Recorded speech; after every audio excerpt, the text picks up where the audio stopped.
how cool would it be if we did a carpool? And let's get the mic here. And so, what should we talk about? I think we should talk about briefly some insights from 23 that you're taking into 24. 3. Okay, so some wisdom. Some wisdom, yeah. All right, so who's gonna start? I'll ask you. Cool. So, Mike, if you had to reflect on 2023 and you had to give your year a score, what? And the scores between 1 to 10, 1 being the worst year ever, 10 being the most amazing year ever. What would that score be?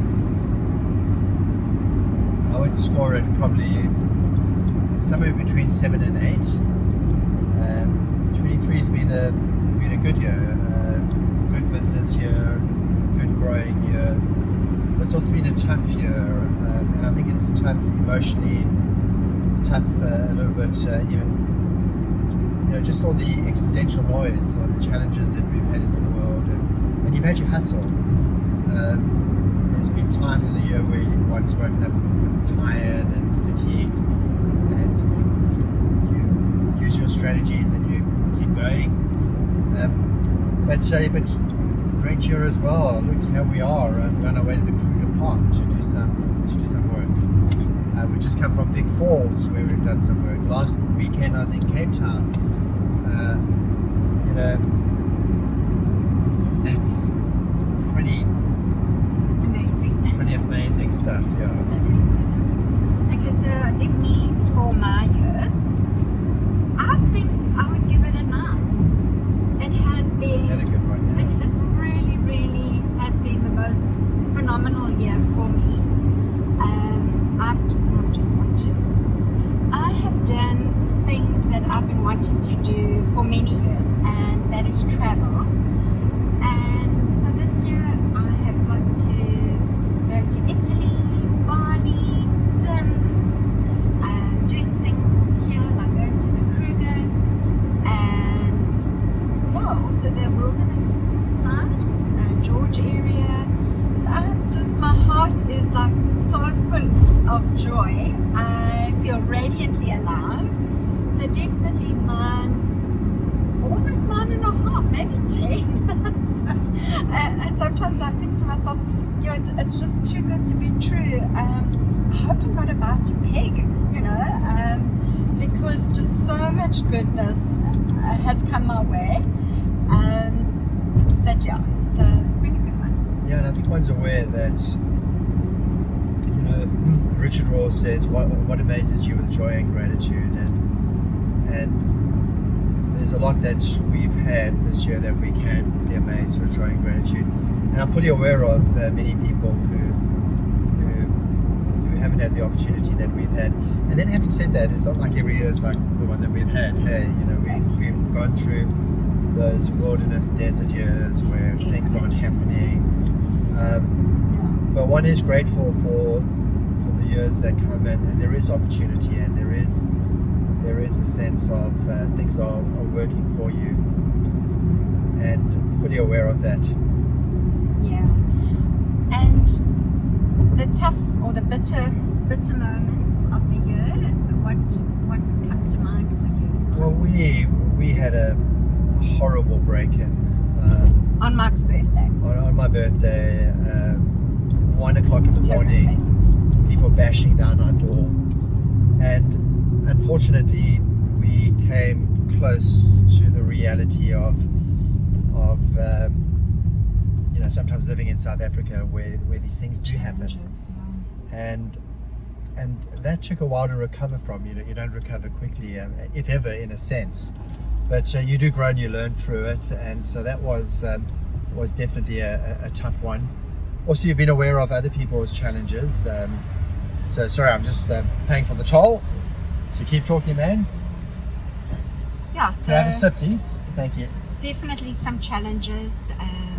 I suppose also people that are close to you that Great, have thank maybe struggled with their health, being in hospital, not knowing what's going to be happening,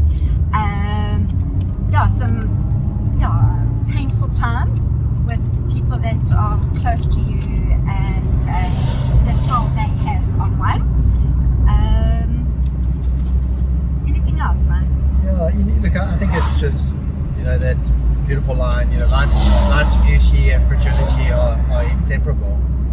And yeah, we've all lived life in 23. I think the encouragement for all of us is to make sure that whatever it is we're going through, that we're learning from it, and we redeem the tough, challenging times by gaining wisdom.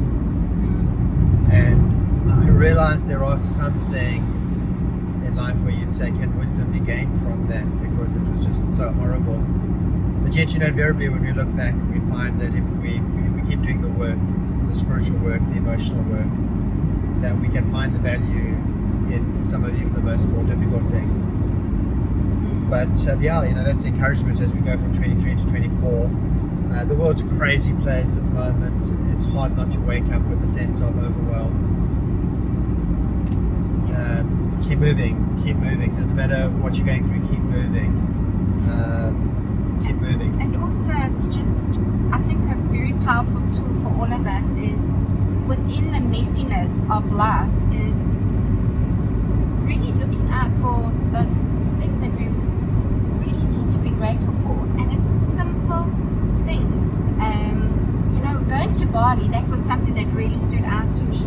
Is 3 times during the day they do it's a gratitude thing. So they'll start the morning, you'll see it's almost like banana leaf things with an incense, and it's being grateful for the morning. And they do a lot of their cooking in the morning for the day, and they'll put a bit of rice out, but it's gratitude for the food that they're going to have today. Lunchtime, you start smelling the incense burning again, and it's being grateful for the afternoon. Evening, coming towards the closing of the day, gratitude. And to me, that just stood out so much about the importance of tapping into gratitude. And it does have an energetic shift in one, even through the tough times. Come on, you've got to find those little things of gratitude. It's beautiful. Yeah. And then, Mark, going into 2024, what is something you really want to maybe focus on? Yeah, I think what I want to focus on is laughter, and just finding those moments where you laugh. I've spoken about it already quite a bit, about the challenges of life, but we best navigate the challenges of life through gratitude, through prayerfulness, reflectiveness, meditation, whatever your word is, through laughter, and there is so much to find the humor in as well. And sometimes I can find myself going through a day or two, and then I ask myself the question, hey, when last did you laugh? Did you have a good laugh? And I want to focus on that for 24, to just hopefully every single day have laughed. It's beautiful. I don't have a problem with laughter. I think it just comes so naturally. I take after my dad. Yes, we need to pull in here. Before we stop at the station to fuel up, that is something I want to just focus on in 2024 is my energy. How do I fuel up? What are things that I can do to make sure that I'm strong, and encourage those around me and myself around the area of radical self-love, and that's with our food, our relationships, life, and just living a life feeling fulfilled and fueled up. So on that note, Fueled up, yeah. Fueled up. Right. Cheers, guys. Cheers, babe.